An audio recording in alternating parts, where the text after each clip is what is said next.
mwiriwe mwese mu izina rya Yesu Kristo umwami wacu. Amen. Kandi nkabashimiye cyane n'abakozi b'Imana mwatwibwiriye ko Imana ibahugisha. Yesu ashimwe. Amen. Imana ihezagira abakozi b'Imana. Amen. Dusome ijambo ry'Imana. Dusome aha muri kino gitabo cy'uwavugishwa n'Imana Daniyeli. Mwashitseyo mwebwe nta muntu ajya kuvuga amajambo menshi naho mu misegonda mikeya mwagiyeyo kuko muzi gusoma no kwandika. Dusome mu gitabo cy'uwavugishwa n'Imana Daniyeli igice ca mbere duhere kuri no murongo wa mbere tumanuka hepfo gatoyi. Dusome umuntu akiriko arazingura inkaratasi ntaco araduhamvya. Havuga ngo imigabo ya Daniyeli n'abagenzi biwe mu mwaka ugira gatatu Yoyakimu umwami w'abayuda ari ku ngoma, Nebukadineza umwami w'i Babuloni aja gutera Yerusalemu arahakikiza. Umwami Imana agabura Yoyakimu umwami w'abayuda mu maboko yiwe, bo n'ibintu by'imbombovu bimwe byo mu ngoro y'Imana abijana mu gihugu c'Ishinari mu nzu y'Imana yiwe, ashira ivyo bintu mu nzu y'ububiko bw'iyo Mana. Nuko umwami abarira Ashipenazi umukuru w'inkone ziwe, azana bamwe bo mu Bisirayeli bo mu nda y'ingoma no mu bafasoni n'imisore batagira agasembwa ariko b'indanga, bari uburyo mu vy'ubwenge bwose no babahanga mu vyo kumenya n'insorongozi mu vy'ubwenge, kandi babereye gukora ibwami kugira ngo abigishe inyandiko y'igikarudaya n'ururimi rwabo. Nuko umwami agera ingaburo bahabwa iminsi yose ivuye ku vy'umwami afungura no ku giturire yuhira, kandi ko bagaburirwa imyaka 3 ngo niyashira babone gukorera umwami. Nuko muri bo mu muryango wa Yuda hari Daniyeli na Hananiya na Mishayeli na Azariya. Nuko umukuru w'inkone abita ayandi mazina, Daniyeli amwita Belteshaza, Hananiya amwita Shadraka, Mishayeli amwita Meshaki, Azariya amwita Abdenego. Maze Daniyeli, Yesu ashimwe, agira imigabo mu mutima kutazokwihumanisha ivyo kurya vy'umwami canke igiturire yuhira. Nico catumye yinginga uwo mukuru w'inkone kugira ngo ntiyihumanye. Ariko nuko Imana ituma Daniyeli akundwa n'umukuru w'inkone, amutera imbabazi. Yesu nahabwa icubahiro. Amen. Tubwire ko dusubire ku murongo wa 15 duce tumanuka hepfo gatoyi. Iki gice nyine cyane 15 havuga ngo iyo minsi 10 ishize asanga mu maso habo ari heza, kandi bayagayaga umubiri kurusha abandi basore bose barya ku vyo kurya by'umwami. Nuko umubwiriza aca abakura kuri byo kurya bashingiwe no ku giturire bari bakwiye kunywa, abaha indya z'insoromano. Ku murongo wa 19 kuri 19 havuga ngo nuko umwami aganira nabo, ariko muri bose ntihabonetse uhwanye na Daniyeli na Hananiya na Mishayeli na Azariya. Nico catumye bagirwa abo gukorera umwami, maze ijambo ryose y'ubwenge no kumenya ico umwami yababaza yasanga bakirusha abanyamareba n'abapfumu bose bo mu gihugu ciwe cose ibihetangabo bingahe? Ibihetangabo 10. Yesu nahabwa icubahiro. Nare majambo twagomba kuvugana muri no mwanya mutoyi, nta byinshi novuga kuri kino gitabo cya Daniyeli, ariko ibyo twasomye cyangwa ibyo dusoma cyangwa ibyo namwe mumaze gusoma ni uko Bibiliya ivuze yuko umwami Nebukadineza hageze igihe agatera Yerusalemu akahakikiza, hanyuma rero agafatanira abantu batari bake. Bibiliya yavuze ngo aca batwara i Babuloni abagira inyagano, niko twasomye.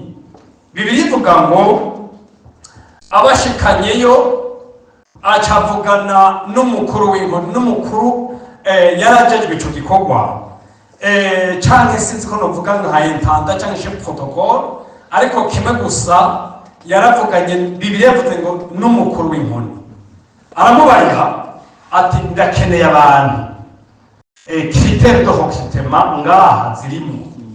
Bibiliya ivuga ngo abantu biki b'ubwenge, icya kabiri bakaramba, ikigira gatatu bisorongotse, n'ibindi mubisomye muca mubibona. Yesu ashimwe. Amen. Reka turi kumwe. Yego.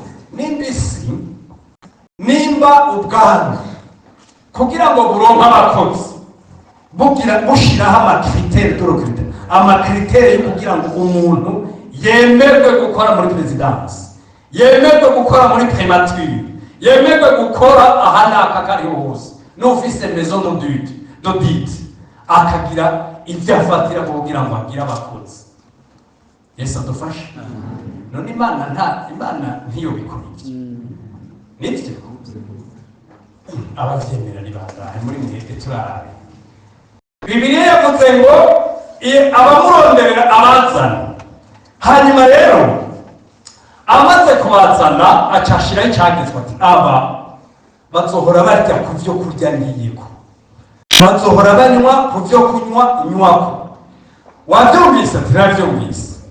Mugabo Daniyeli, Bibiliya ivuga ngo nasomye ku murongo w'icenda, ku murongo w'icenda havuga ngo ku murongo bwa mbere w'umunani havuga ngo maze Daniyeli agira imigabo mu mutima. Bibiliya yavuze ngo ni Daniyeli yagize iyo migabo mu mutima. Bibiliya yavuze Daniyeli, ariko hepfo cyane haruguru haravuga ko yari kumwe n'abandi bagenzi biwe, ariya mazina mwabonye. Bibiliya ishobora kuba yavuze Daniyeli kuko uravye ingene yagenda ivuga yahera kuri Daniyeli. Yesu nashimwe. Yesu ashimwe cyane. Amen. Ari undi Murundi yaganiye n'undi Murundi aca mubarira umugani w'ikirundi mwiza cyane ushaka kumufasha. Yamubariye ati zirangana zamatswe n'urugomero. Mwe muravyumva mbega? Nabanye abantu bafata amatwi, murazobibona barya abantu bakuze baba bari. Zirangana zagize gute? Zamatswe n'urugomero. Mu minsi iheze numvise abantu bahora biga ngaha hiya hanyene muri universite murimo. Hari abantu bitwa abamakizari, n'abantu baba basavye indaro sinzi ko mubakibaho, naravyumvise. Hanyuma rero muri abo basaba indaro haba harimo abantu bahejeje kwandika ibitabo bakomeye b'abalisansi. Urumva ico gihe cyari ico gihe, naho yasaba indaro umuntu aje yemerewe uwo mwaka kwinjira muri universite, turi kumwe, yategerezwa kuryama hasi uwo muri sasi. Wa wundi nawe nyine icumba acanditsweko, ariko muraja kumpenyuza mwe muvyibuka cyane, niko numvise jewe. Agaca agira gute? Daniyeli rero yarahamagagwa. Bibiliya yavuga ngo yahera kuri Daniyeli. Nico kitwigisha. Yesu nashimwe cyane. Yesu ashimwe. Hanyuma Daniyeli araseruka muri abo basore aca aragendera bari mu mukuru w'inkoni ati ndakwitwaye ko mutungwa muhani vasha utwemerere twebwe ntiturye kuri ibi byo kurya by'umwami, ariko tugeze uduhe imboga z'isoromano, hanyuma turabe iminsi 10 niwasanga dusa nabi ugereranije na babandi barya kuri bya byo kurya, uzoheza ufata ingingo ushaka. Nyamukuru w'inkoni aramubarira amajambo, ariko aratinda aremera. Yesu nashimwe cyane. Mugabo ico nibagije cyatumye daniyeli afata ingingo yo kuja kumubwira nuko kuva i Yerusalemu mu Buyuda yari naho yari agiye ari nyagano, yari yabonye imana yo mu ijuru, yari yarumvise ba sekuru bamubarira iby'iyi Mana. Yesu ashimwe. Birashoboka ko yari yarasomye ibitabo ibi bitangura Bibiliya cyane nabyo bitari bwandikwe, ariko abakera bahora bigisha abana babo mu migani bakabasigurira bakababarira iby'ubwami bakabarira umutware kanaka ingene yagiye akora. Hanyuma Daniyeli yumva iyo Mana ye. Yesu ashimwe. Yumva yuko iyo Mana yatabaye Abisirayeli ikabakora muri bucya Egiputa mu buryo nta burya, avuga ati ngomba gufatana akaramata n'iyi Mana. Yumva bamubara ingene amaguru y'abaherezi yakabije Yorodani bagaheza bakajabuka. Yesu ashimwe. Wewe ubatera igitangaza kuko ijambo ry'Imana ryaba Yosuwa yari yabariye abaherezi ati mwebwe mumanuke uko mugenda niko Yorodani ituma gwika, hanyuma ishengero rigire gute rijabuke.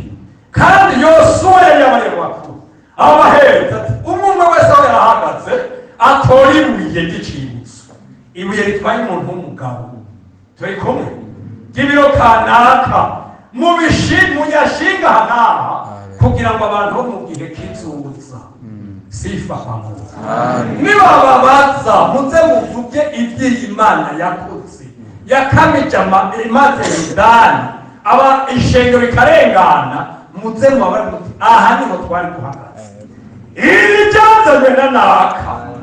Turi kumwe. Daniyeli arabyumva ati by'ukuri Imana nzobigumako.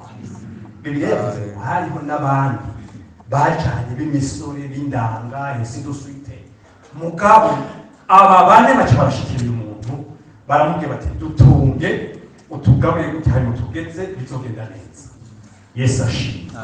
Ijambo mfise mu mutima wanje by'ukuri niko ndasengera ko nanje Imana ifashe, nanje nagomba ko dusangira no kugira iyi migabo y'ukugoroka, iyi migabo y'ukugoroka. Yesu ashimwe. Umuntu wese yitirirwa izina ry'Imana agira imigabo y'ukugoroka quelque soit les conditions. Aho umuntu wese yobaha nitwovuga ingene les conditions z'umesclave. Umesclave nta droit n'imwe afise, ikintu gusa afise n'amadevoir, ategerezwa ntabyo yemerewe, ntabyo amategeko mu mesclave. Mbega tukomwe. Ariko uyu Daniyeli ibi byose nubwo yari muri byo, nubwo yari aha hantu aravuga ati sinshobora gutima, sinshobora kuyirekura, none rero ndagabiye mu mutima.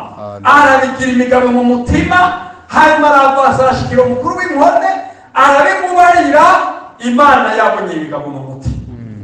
Hanyuma ku murongo w'icenda twasomye ngo Imana, aleluya, ituma umukuru w'inkone ayemerera Daniyeli ibyo amusabye.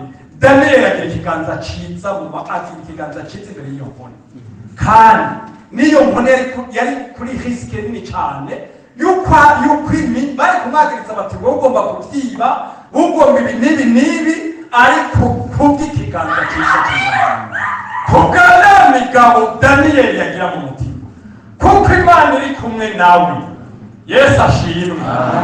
Imana ituma uyu muntu yemerwa, hanyuma biragenda neza.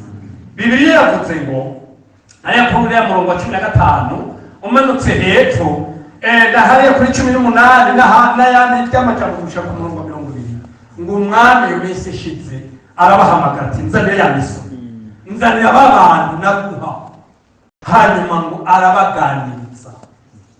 Yesu ashimwe. Amen. Yesu ashimwe cyane. Abaganiriza mu byo yari yabarya mukuru w'inkone kubigisha. Abapfumu niho bari, abanyamareba niho bari, n'abandi niho bari. Acababaza, Bibiliya ivuga ngo basanga Daniyeli n'abagenzi biwe babasumbya 10%.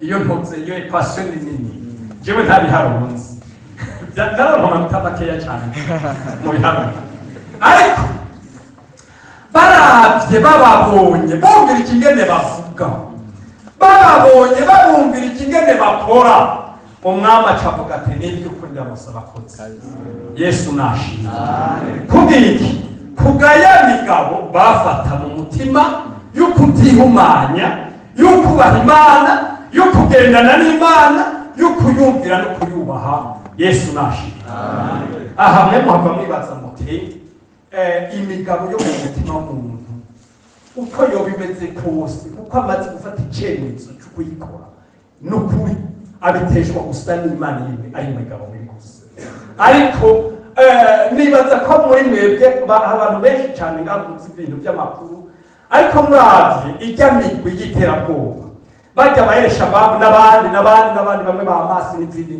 n'iyindi migwi abamaze kuvyumva canke abavyize uravye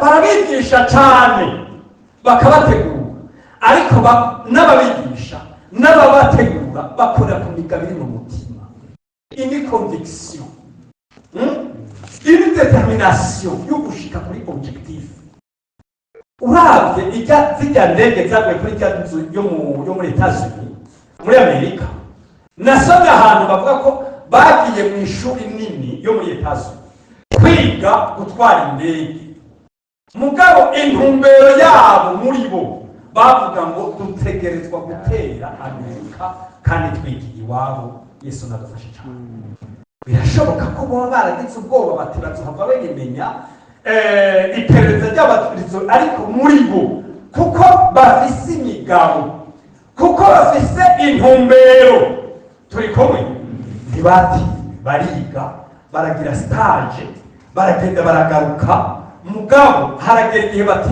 on va mettre en action intumbero y'iwacu Yesu nadufashe cyane iyo mba nabaza amazina umuntu ariko arasinzirana cyane mu gitsina none nta mazina nzi umuntu ariko arasinzira mubare muti reka gusinzira turiko turiga ijambo ry'Imana hanyuma rero reka dusome ijambo murabe dusome mu itanguriro igice ca 29 ndibaza ko ari aho igice ca 29 itanguriro igice ca 29 tunyarutse ku murongo wa 15 igice ca 29 nibaza ko ari iby'umunara w'ibabeli nibyo no dusome nibaza ko ari itanguriro ahantu havuga iby'umunara w'ibabeli ushitse hacambaye 11 merci beaucoup 11 dusome ku murongo wa mbere Bibiri ivuga ngo abo mu isi yose bari bafise ururimi rumwe no kuvuga kumwe nuko bariko baragenda berekeye iburasirazuba babona ikiyaya mu gihugu c'Ishinari bagereraho baravugana bati ngo tubumbe amatafari tuyaturire neza nuko dukoreshe amatafari mu gishingo c'amabuye na kaburimbo mu gishingo c'ubudongo baravugana bati twoye kugira iki twiyubakire igisagara n'umunara uzushikire ijuru kugira ngo tugire gute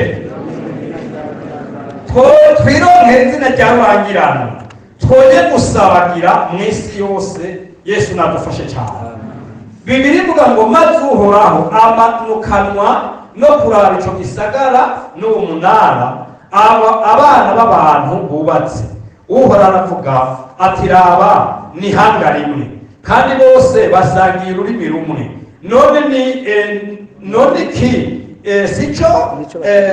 nico batanguye gukora erega nta kizobananira noneho kuco bazogira gute bazogabira kwa cyose mugabo n'imigabo imeze gute ni imigabo mibi kuko mwitangura igice cya mbere Imana yari yabariye abantu ati umvirize ndabahaye iyi si muyirime muyiganze muyuzure Bibiliya bivuga ko Imana yari yatanze ordre yuko abantu buzura isi Yesu nadufashe cyane ariko haragera igihe bavuga ngo ntidukwiye kujya kuzura isi kwirirwa turanyerera, reka twubake umunara tuduge hejuru dushikire Imana.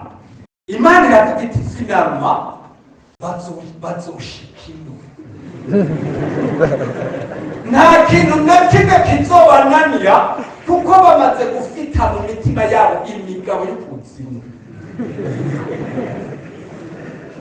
None siko twasomye niko Bibiri ivuga ngo nta kizo icyo cyose bazogabira bazogikura bagomba kuzi no mu ijuru. None kugira ngo bikunde n'abateshi Yesu adufashe cyane nuko nyuranye indimi, usabye ibuye bamushira inyundo, usabye amazi bamushira itafari n'ibindi. Mugabo si uko batwenze, ngomba kuvuga turiko turavuganira ijambo ry'imigabo yo mu mutima. Mu mutima umuntu akagira imigabo y'ikibi. Niwagira imigabo y'ikibi uzoshikako. Mugabo niwagira imigabo yo kugororoka nta kizogutesha kugororoka. Nta kintu na kimwe kizokubuza gushika kuba Imana igomba. Mfate gira icyemezo muri wewe, ufate decision. Yesu adufashe cyane. Imana iravuga ati icyo bigitesha nuko aba bantu nyuranye indimi zabo ntibumvikane. Yesu nadufashe cyane. Aha hantu rero ni ahantu hakomeye cyane h'imigabo. Ni ukuvuga rero iyo umuntu atahuye akamenya intumbero afise, akumva imigabo afise, akatahura inyungu ayifisemo, akapresiya neza l'appréciation réelle de l'objectif, turi kumwe, umuntu aca yitanga, il s'investit totalement. Yesu ashimwe. Agira gute? Aritanga. Corps et âme. Aragishikako. Ikintu umuntu agomba, ikintu umuntu agabiye, agishatse aragishikako. Muri 270 yavuze ngo wamana imigabo yo kugira yo kugoroka. Yesu ashimwe. Twamana imigabo yo kugoroka. Twebwe twahamagara Imana, duhamagara umuhamagaro wo kuja mu ijuru. Turiko turakorera Imana, duhamagara umuhamagaro wo gukorera Imana mu bugororozi, mu kutagira agasere, mu kutagendana imitima itwagiriza ikibi. Yesu adufashe cyane. Ntacyo tubuza shetani, abadayimoni n'ibindi byose n'amihonuma irashobora kwanka k'umuntu, kandi n'ingunga yanjye shetani tuzokwana. Turi kumwe, ariko kuko dufise imigabo, Yesu ashimwe, yo kugororoka, nta kizodutesha intumbero dufise. Wefata imigabo gusa, gira imigabo mu mutima.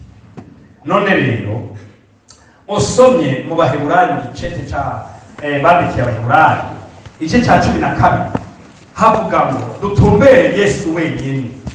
Turi kumwe.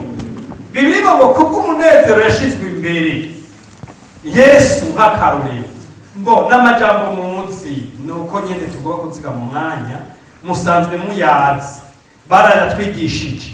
Havuga ngo nuko natwe ko dukikijwe n'igipfugu cy'ibyabona kingana gityo, twiyamure ibituremera byose n'icya gikundwa kutwizingira ko vuba, dusiganirwe ibyo twashizwe imbere twihangana, dutumbereye Yesu wenyine. Niwe nyanduruko yo kwizera kandi niwe yagusuzira. Aha inyuma ya kano kaburu kaburungu kwa bavuga ngo uwo kubwo umunezero yashizwe imbere yihanganiye iki? Umusaraba ntiyagira ikindi, isoni zabo abyagira iburyo bw'intebe y'Imana. Yesu nahabwa icyubahiro. Yesu ashimwe. Iyo abafaransa bavuze ikintu bita endurance, kuba endurant cyane, kuba perseverant, birasa mwebwe mwiga l'endurance na perseverance birasa. Muraja kuraba basi muri dictionnaire, ariko hari akaniwanse gatoyi gaterwa n'iki? Gaterwa n'ama épreuve, gaterwa n'imitego, gaterwa obstacle umuntu arimo. Narasomye ahantu bariko baranyigisha mu kintu bita antikite umuntu witwa Sisyphe. Muramaze kumwumva mwebwe? Ni bangahe bamaze kumwumva Sisyphe mwebwe? Yaramubwira iki? Duza ukuboko ntakigira ubwoba. Uramaze kumwumva? Sisyphe ileta yiwe iramuhana, abatwara icyo gihe baramuhana. Bamubwira abari mu gitongo ntabwo bazi. Naringira basi reka dufate basha umusozi mwese muzi n'uyuwe waha hafi dufate kuri college Nyamutendere, Imana ibaha umugisha. Dufate Nyamutendere bamanuka nariyo mu kiyaya epfo aha ibuye bate igihano tuguhaye nuko dugana ryabuye ukarishira hariya ku gatwe kuri musozi. Sisyphe agitanguye aragira iki? Araduga ngira twakari yo musozi ya Nyamutendere. Mugabo kubera kuruhanga biyaka rimwe yatende iki cyari guhagarikiwe kuri Nyamutendere. Disubire epfo mu kiyaya ati noneho ntabwo barasubirayo. Mugabo agerageje kunyarutsa uko yaguma aduga amanuka babe gutora iryo buye aduga niko yagira ahantu hato kubera iki? Kuko inkomezi zagenda zihera agenda ashira inkomezi agenda byanka kugeza aho basanga ryamana nyamiye yapfuye. Yarinde Sisyphe. Mugabo twebwe Haleluya! Abizigiye Uhoraho bazogenda biyura mu nkomezi badugisha amababa y'imukuma biruke bataruha bagende ntibagende kuko twebwe twizigiye Uhoraho. Dufise Imana y'inkomezi, Imana y'ubushobozi, Imana idushoboza ikadutabara. Uwo mudugo uwo musozi ungana n'uwo musozi wa Sisyphe turi kumwe akaduga gashika kweye ku gatwe k'umusozi. Haleluya. Mu minsi heza ndabatereje nanjye nibaza ku muntu yitwa Mandela. Aba babyeyi baramutse Mandela cyane, birashoboka ko ari n'abamukoze mu nyuma. Nanjye nibaza ku mutama yitwa Mandela. Narasomye ahantu Mandela yamaze imyaka 27 mu gasho. Nibyo Mandela sinzi ko yarafise mpemye, sinzi aho yataye inkomezi, ariko kimwe ntabyo nzi nicyo gituma ntekeranye. Mugabo anduje arihangana kuko afise intumbero afise muri ANC.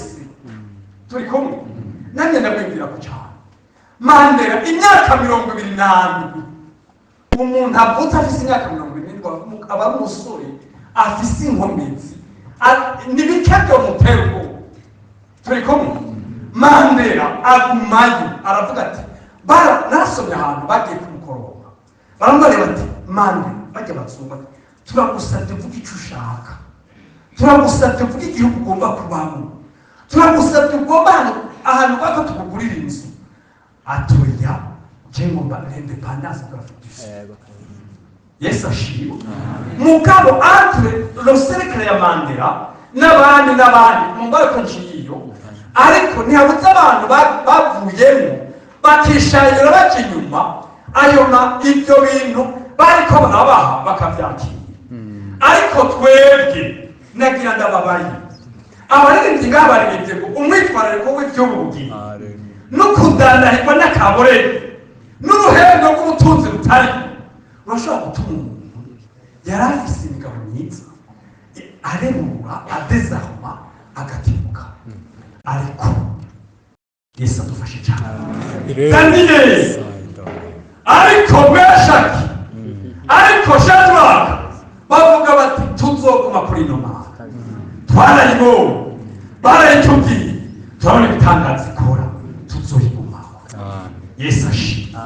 Ntihagire ikintu kikuguruka, ntihagire ikintu kikubuza kwera Imana. Aha hantu reka dusome ijambo ry'Imana reka dusome ijambo ry'Imana tubangutse kuko ijambo ry'Imana ryiza. Aha Daniyeli n'abagenzi biwe bari bahagaze sur la pureté de l'âme, ukugoroka, bari bahagaze sur la sainteté de l'esprit, hanyuma bagarada ivyizigiro vy'Imana yabo yuko idashobora guhemukira abayizigiye. Yesu nashimwe.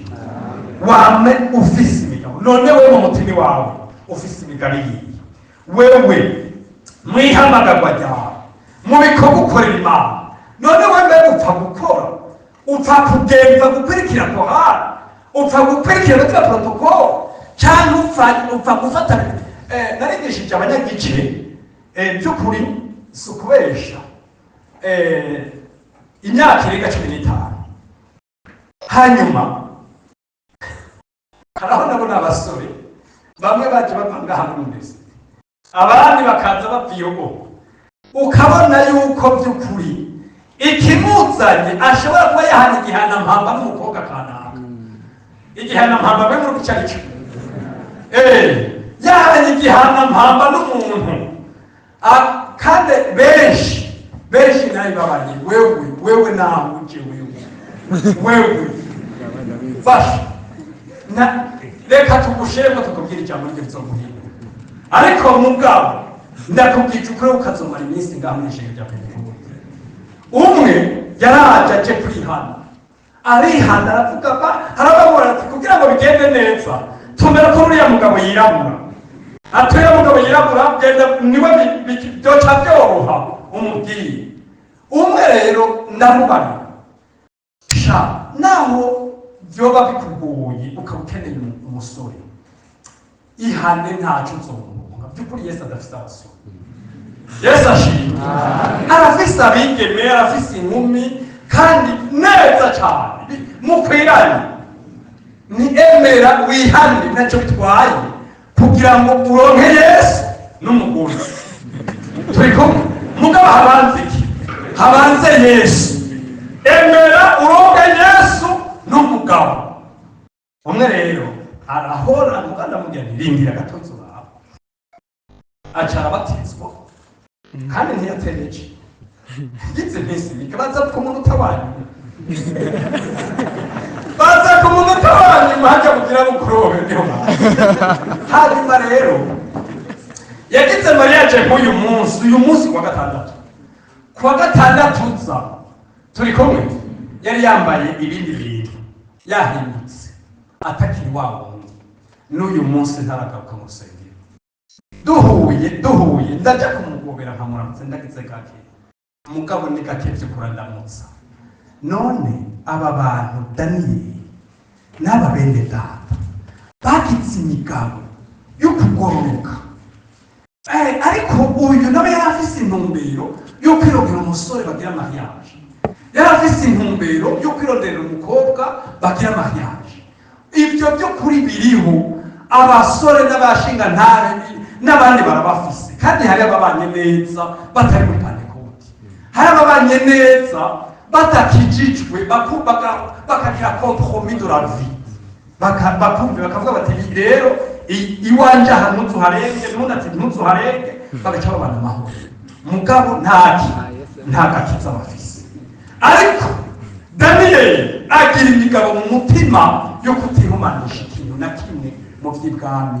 Yesu nadufashe cyane. Aha hantu n'ahantu Imana iri kudutabara kugira ngo Imana imaze kuturabira igikwiye iduhaye agakiza, dushitse ahantu twizera dushishikana. Pawulo rero tugomba kurangiza yari afise intumbero ikomeye cyane. Dusome muri Korinto ba mbere icete Pawulo yandikiye ishingiro ry'Ikorinto igice c'9 kuri uno murongo wa 24 hanyuma duheze turangize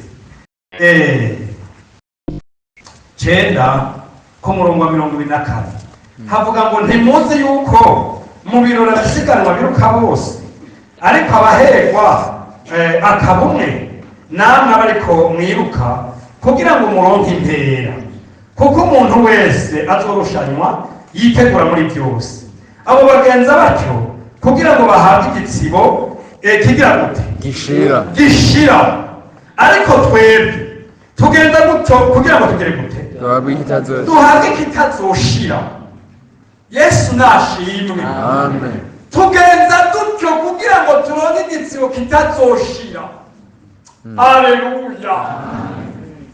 Ahantu naho no gabwiriza ngaha umuntu w'Imana jewe murambara abantu baje kwihana munyihanganire ndavuze byinshi. Kuwa kangahe nakiri umudamu yahamagaye umuntu akeneye kuja gufasha umuntu arwaye mu bitaro, ndagenda ndamusangayo aca arambara ibijama ati jesi ngomba babandi bagira bya bindi ati nagomba umupentekote asengere mabukwe akire hanyuma dutahe. Nawe yari afise kanseri, ntego byo kureka tumusengere ariko cyane cyane tumubwire ijambo ry'Imana nawe uryumve hanyuma wihane. Niyihane akaba umukunzi w'Imana kuko na Lazaro no twaje mu Bwisirayeli twomusangayo yarapfuye amaze kuzuka. Mu majambo avunaguye rero nyamutamakazi by'ukuri turaganira aratunganya uko yatunganije nta ngorane. Mu nyuma rero arapfa, apfuye kuko nari yagiye kumuraba ndagenda ndamuherekeza turaramukanya na nyamudamu madamu urazoza tusangira ijambo ry'Imana rero ati by'ukuri genzoza ati kandi ngomba kuzoza cyenyene umbarira ijambo ry'Imana ni by'ukuri uzoza turana randevu mugabo ntiyaza.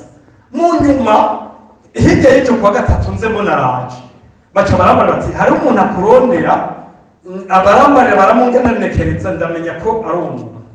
Ndagenda turaganira turi kumwe n'abandi, hanyuma rero aca arambara ijambo ati mugabo rero mwebwe ari ibintu mwebwe zija, hari ibintu mugomba ko abantu ati aterega gukizwa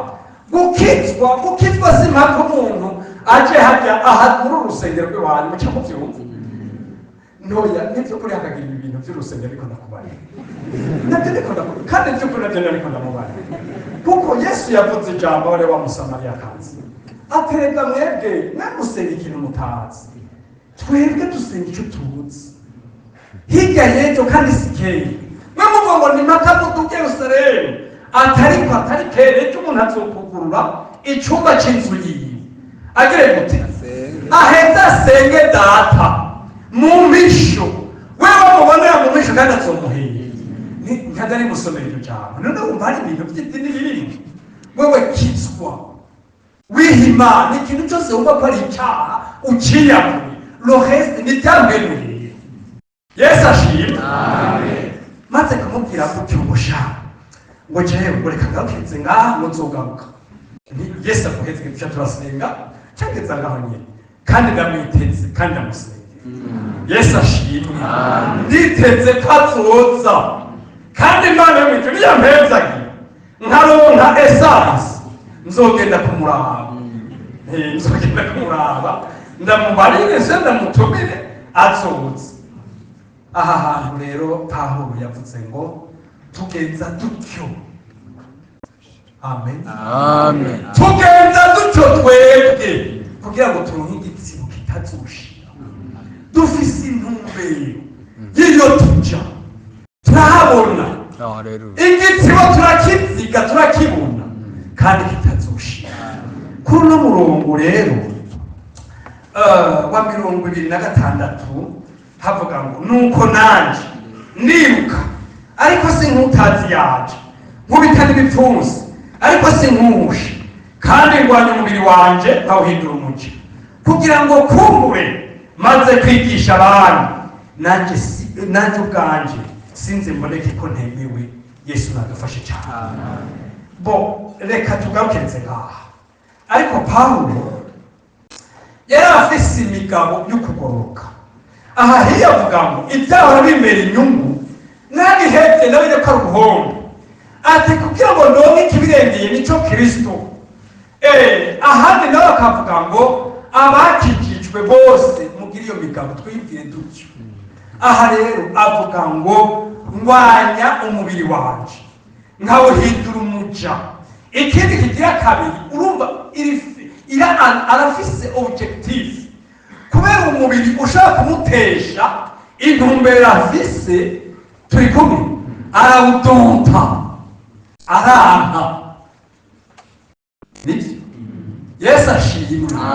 None iyi misore Daniel na Abdenego ntibari baburongo none baburongo kagereranywa n'iki n'isi none ugiye hagahe kucumba ejo bundi nari mpagaze kuri sitasiyo mbona abantu bavuye mu bukwe kanaka ndibaza none kamani mico bajya abantu n'ibiki baragize amamode agoye cyane by'ukuri kugira description mukabibyo ntacyo bigize gute ntacyo bitwaye ku muntu ariko araja mu ico Yesu ashimwe.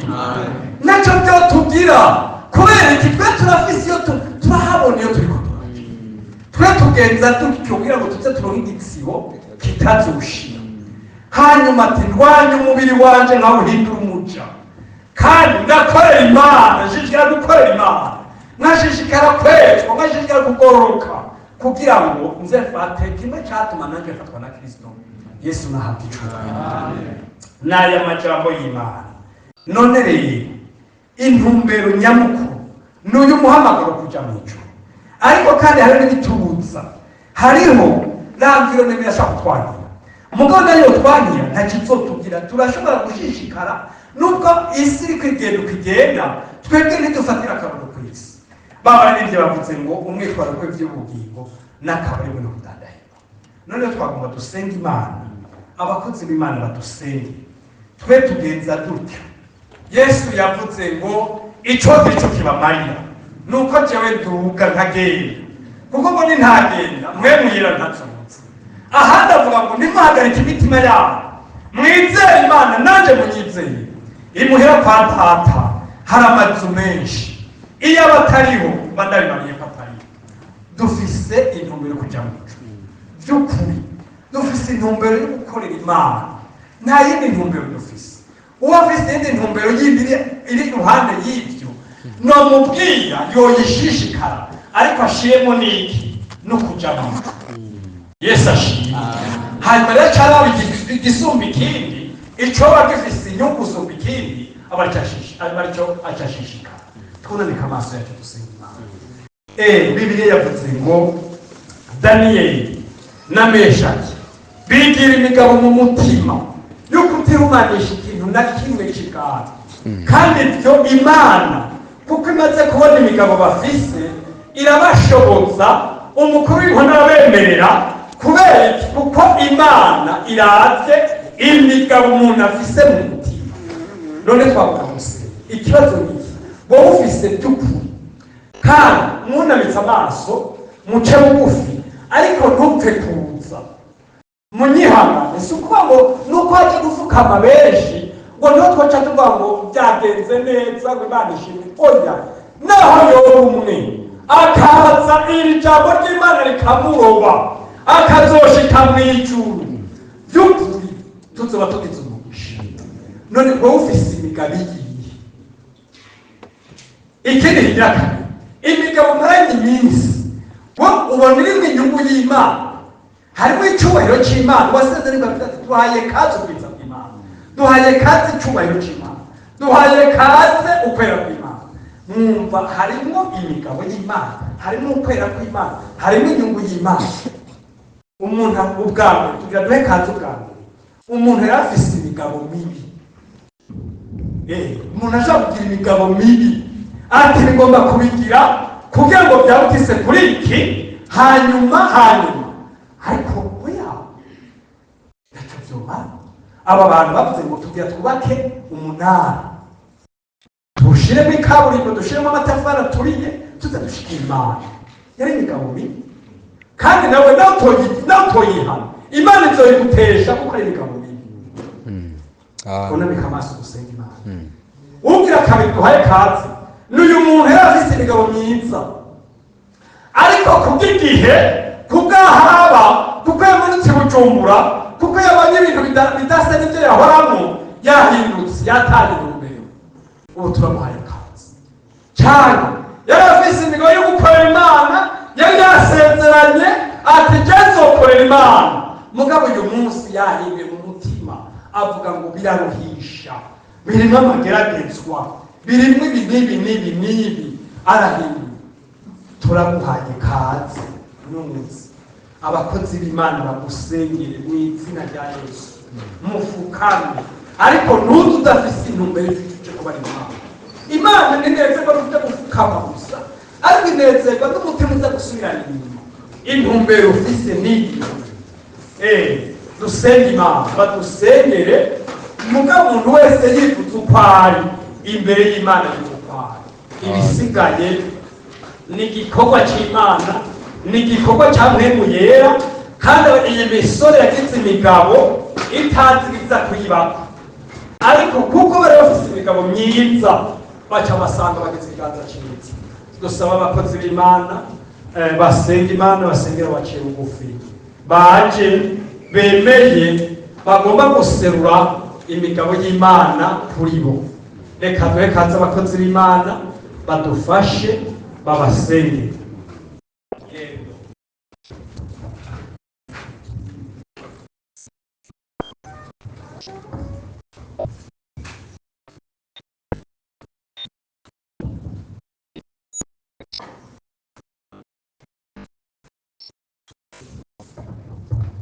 Turagushimiye Mana data twese uri mu ijuru, uhoraho nyir'ingabo, tugiriye ubuntu uko umuhingamo muri iki cyumba tumviye amajambo y'ubugingo, amajambo amaze avuga ukuri yuko waremye umuntu mu buryo butangaje, wamuremye kugira ngo ashobore kugira imigabo,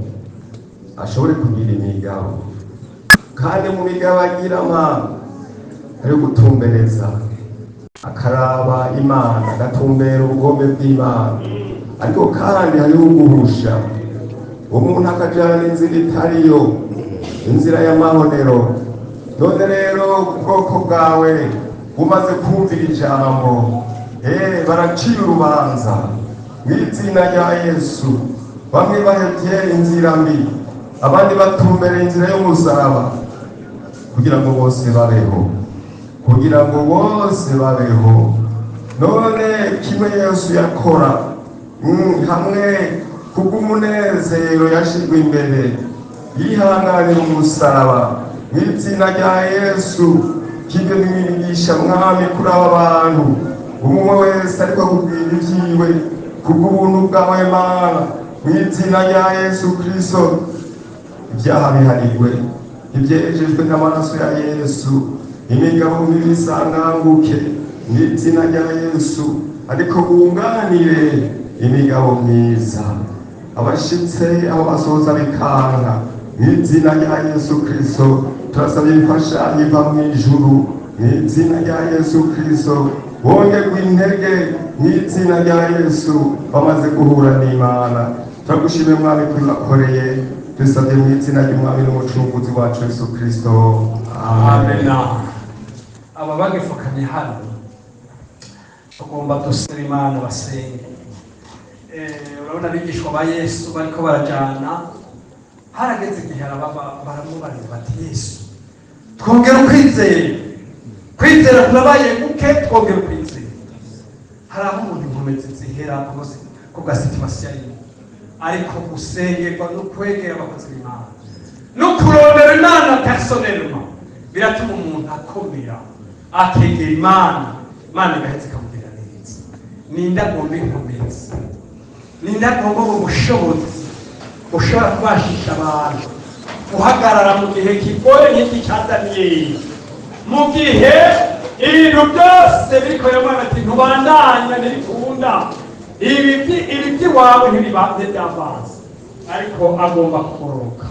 N'imigabo yo kugoroka gusa, si imigabo mibi, n'imigabo iva ku Mana. None abakozi basenge, abakozi b'Imana basengera babahagaze, bagomba inkomezi, n'abarwayi bace bahagurukiramo. Ufise umutwaro wese ahaguruke, kuko Imana iri hano irashobora gutabara. Abakozi b'Imana basenga Imana, dusengera aba bantu bagomba inkomezi, bagomba ubushobozi kugira ngo bikunde bihangane, kugira ngo bikunde bashishikane. Mana data wa twese uri mw'ijuru, mu izina rya Yesu Kristo Munyanazareti, turagushima, turagushima, turagushima, turagushima mu izina rya Yesu. Ijambo ryawe n'ububasha, ijambo ryawe n'ubushobozi. Uyu muntu afise imigabo yo kugoroka, uyu muntu afise imigabo yo gushika mw'ijuru, uyu muntu afise imigabo yo kwera, ariko hari ibimubuza, hari ibiriko biramutegera, hari ibiriko biramubuza mwana kugoroka. Yesu turamanitse ibiganza mu izina rya Yesu.